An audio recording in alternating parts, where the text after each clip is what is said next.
You walk into a room. There are people here who control millions, who make decisions that shape industries, who have access you can only dream of.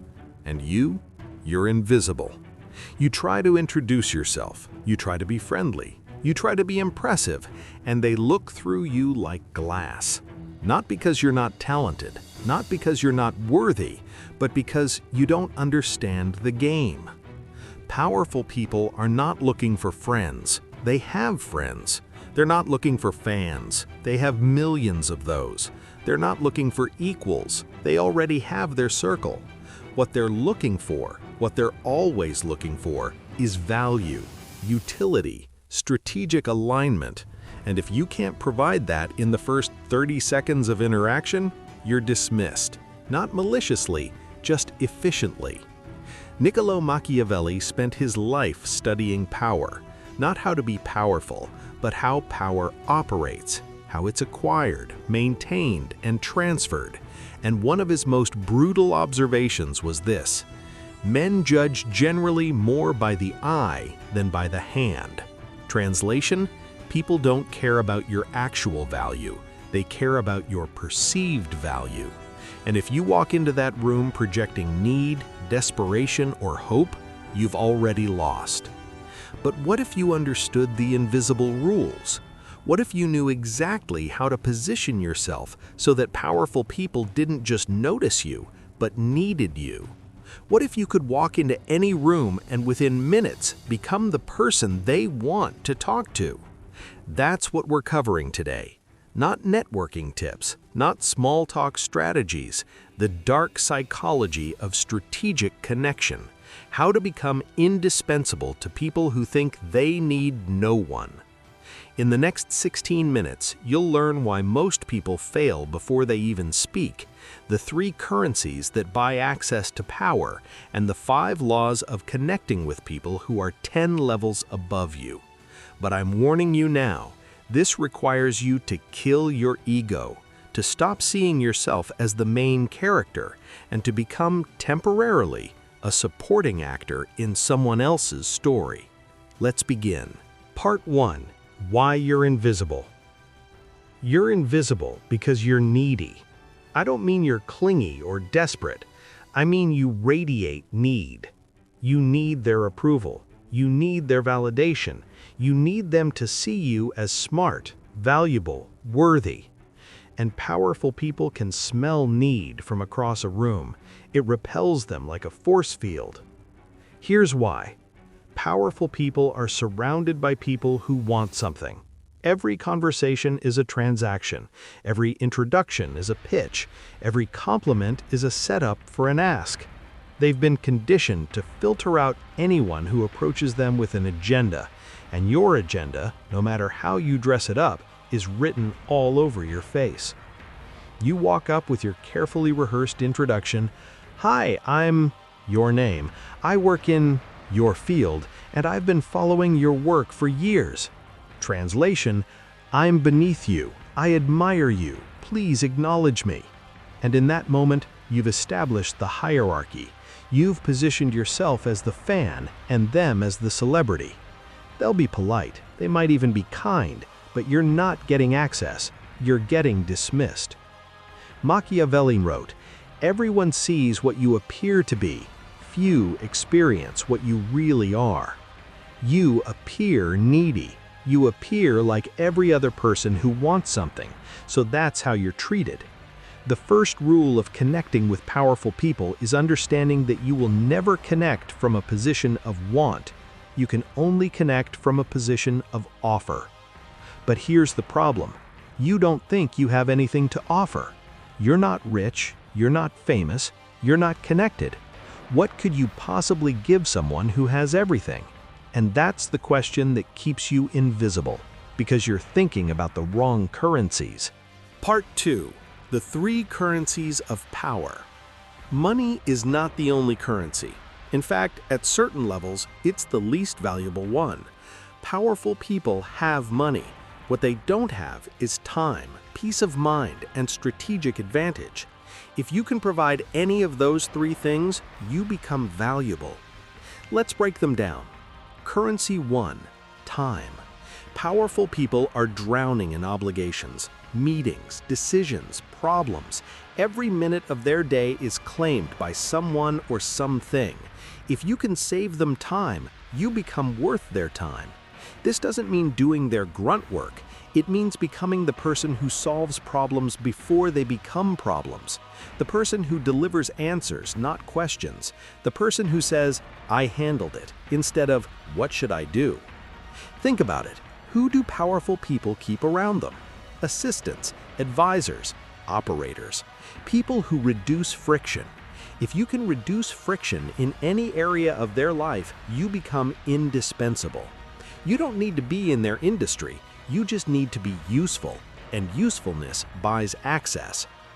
Currency 2, peace of mind. Powerful people carry weight, the weight of decisions, the weight of reputations, the weight of empires. And most people around them add to that weight. They bring drama, they bring problems, they bring uncertainty.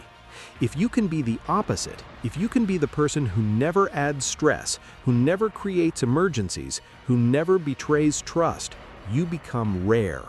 Rarity is value. Machiavelli said, "Men are so simple and so subject to present necessities that he who seeks to deceive will always find someone who will allow himself to be deceived." Powerful people are paranoid. They've been burned. They've been betrayed. They've learned that most people are loyal only until a better offer comes along. If you can prove through consistency, through silence, through reliability, that you are not like most people, you become trusted. And trust is the ultimate currency. Currency 3, strategic advantage. This is information, insight, connections, opportunities. Powerful people are always playing a game you can't see. They're thinking 3 moves ahead. If you can provide them with information they don't have, connections they need, or opportunities they didn't see, you become a strategic asset. This doesn't mean gossip, it means intelligence. Who's vulnerable? What's shifting? Where's the opening? If you can be the person who sees around corners, you become valuable.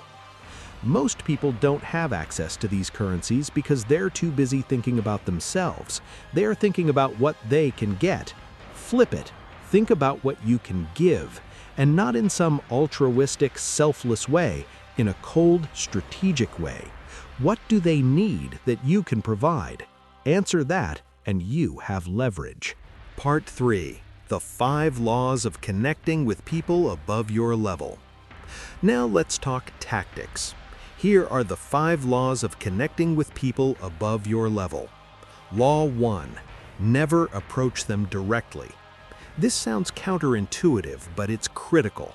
When you approach a powerful person directly, you trigger their defenses. They don't know you, they don't know your agenda, and they don't have time to figure it out. Instead, position yourself in their orbit. Be in the rooms they're in. Be around the people they trust. Let them notice you through proximity and competence, not through introduction. Machiavelli understood this. It is better to be feared than loved if you cannot be both. But in modern terms, it's better to be noticed than to announce yourself. Announcing yourself is low status. Being noticed is high status. So stop walking up to people at events trying to pitch yourself. Instead, be in the environment doing valuable things. Contribute to the conversation. Solve problems. Help their people. Eventually, they will ask about you. And when they ask, you've already won. Law 2. Provide value before you ask for anything. This is basic, but most people violate it constantly. They meet someone powerful and immediately start asking for advice, introductions, opportunities. This is transactional and transparent. Flip it. Give first, and give without expectation. Find out what they need. A connection, an insight, a solution to a problem they mentioned offhand? Provide it. Don't ask for credit. Don't ask for reciprocity. Just provide it. What happens next is predictable. They feel indebted. Not consciously, but psychologically.